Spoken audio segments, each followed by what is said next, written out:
Hi everyone, my name is Inger. I'm a natural living blogger and you can find me at artofnaturalliving.com. Usually I'm talking about food or gardening, but today I'm here to talk about pet health. Is your pet practically a member of the family? If so, how would you feel if they got sick?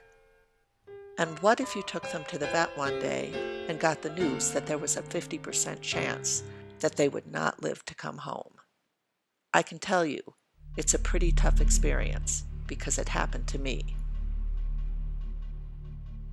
It all started about a year ago when our cat Ollie got sick. He had, well, the worst case of dandruff ever, and he was losing some weight. I took him to our vet who drew blood and walked back to her lab. When she returned, her look wasn't the cheery, something minor look I expected, and she told me it was diabetes. A million thoughts raced through my mind. We'd have to put him to sleep. We'd traumatize him and ourselves giving him shots, and we'd never be able to handle it. But in the end, our vet was reassuring. We'd treat it with pills and see if that worked. So we started on his new pills, and that went pretty well. Except they didn't work. So then we graduated to shots.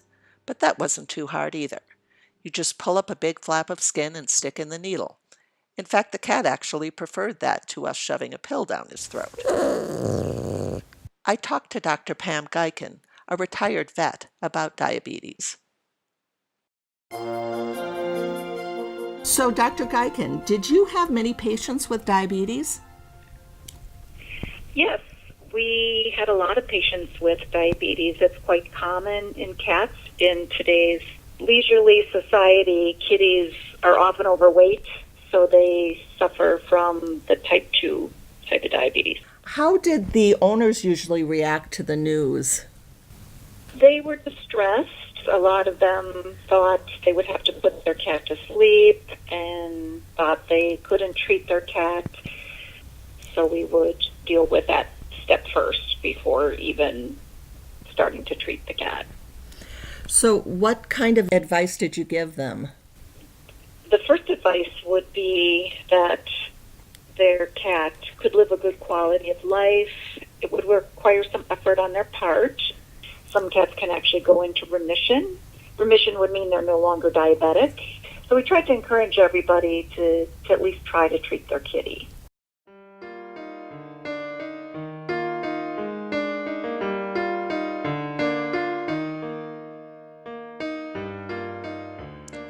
As time went on, despite okay blood sugar tests at the vet, the cat didn't seem quite like his old self. But we plodded on. Then one long weekend, I took him up north with me.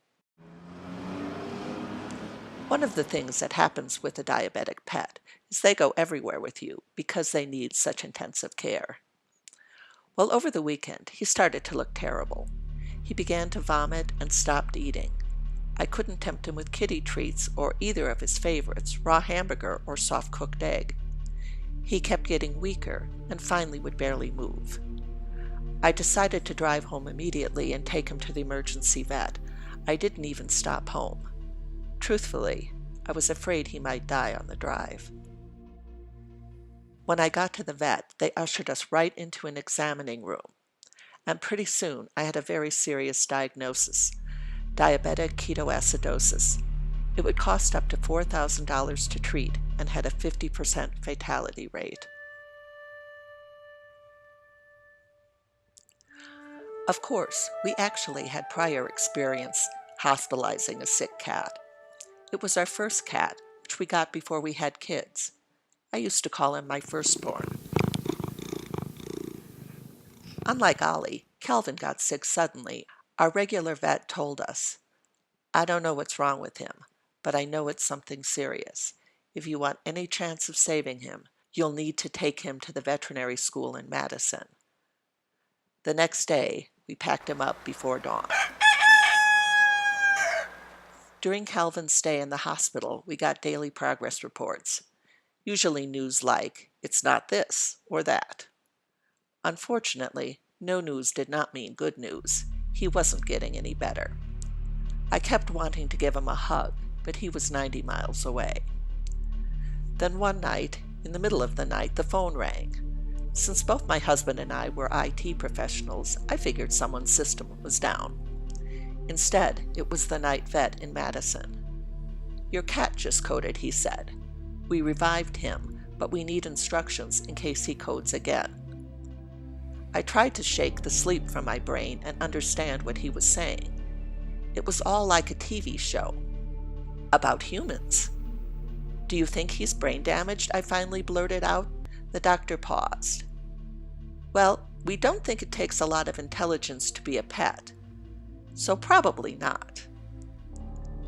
I gave him authorization to continue, then tried to sleep. No, things were not looking good. A couple days later, the fateful call came. They didn't know what Calvin had, but were confident it was fatal. I could pay $700 to have them CAT scan my cat and maybe get a diagnosis, but it wouldn't change anything. I decided to call it then. Sobbing, I asked the doctor if we could drive out there to say goodbye. He hesitated, then said, "Well, we might be able to wake him up for you." "Never mind," I said, and it struck me as desperately sad that the cat spent the last days of his life away from those who loved him, hooked to machines. And I swore I'd never do that again.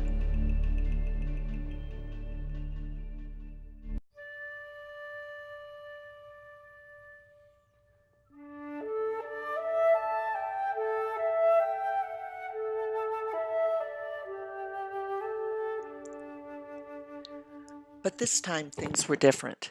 Diabetes is more treatable. And more importantly, this cat belonged to my daughter, who was starting her senior year in college.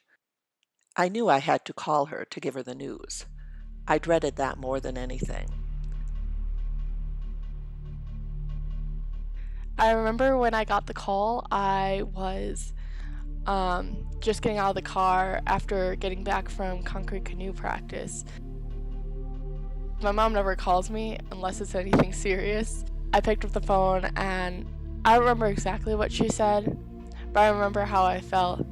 And in that moment, I was really devastated and I couldn't imagine not having him in my life. I was really thankful that my mom felt the same way.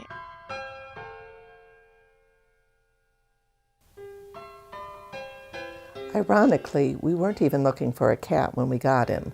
He belonged to my niece, who picked him up without asking her father first. After a few days of failed persuasion, my sister gave me a call. "I'm taking him back today," she said. "Do you want to meet him first?" She came over carrying a tiny black fur ball, who immediately climbed onto my shoulder and purred into my ear. I was hooked within seconds. My sister's in sales. I should never have trusted her. In the end, he survived. He came back home at just over 8 pounds, down from 14. And he was shaved like a poodle, with balls of fur on his feet and bald spots above for the IVs. But we were so happy to have him back again. Still, I wondered, what would other people do about a sick pet? So I asked some of the students at school. So, what would you do if you had a sick pet? I would try my best to care for them because to me, my pets are more than family, like they are my family. I'd be torn. I don't really have a lot of money, but I really love my cats. A cat I had came in from outside. He was an indoor-outdoor cat. His eye had glazed over, like completely red. I had begged my mom. I was like, "You need to come home now. We need to take him in." He was twitching his head to the side, and I was very concerned that this was deadly. It turned out he only needed eye drops, but it cost $500 to do. And I'm still glad I did it. I don't regret taking him in. I know that there are a lot of outcomes that are very expensive, and in that case, I would look into all my options, but Pets in that sense are very much a part of your family.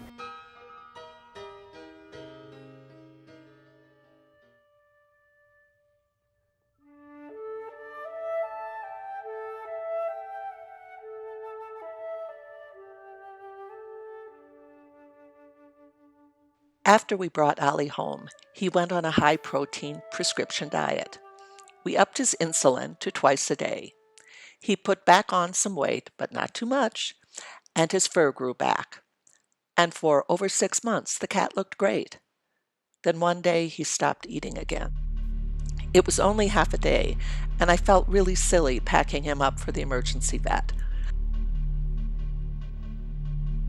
I was half expecting them to send me home as an hysterical owner. Unfortunately, I wasn't crazy at all. It was ketoacidosis again.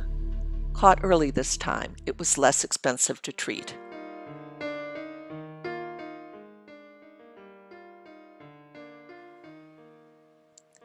Today he's home again, and we're working on a new treatment plan. We wrap him up like a burrito, and I poke his ears to get blood glucose readings. John's still handling the insulin. The joke is, I stab him, and John shoots him. Poor kitty. If this all sounds pretty daunting, remember that most cases of feline diabetes aren't as difficult as ours. It's given me a lot more respect for what people with diabetes go through too, especially since they have to cope psychologically while the cat's just like, stop poking my ear. I'm hoping for smooth sailing now, and knocking wood as I say that. The cat seems to have slowed down just a little, though he always was a rotten mouser. If you want that story, you'll have to visit my blog. For now, here's Ollie the cat, and Inger from Art of Natural Living, saying goodbye, and enjoy the green life.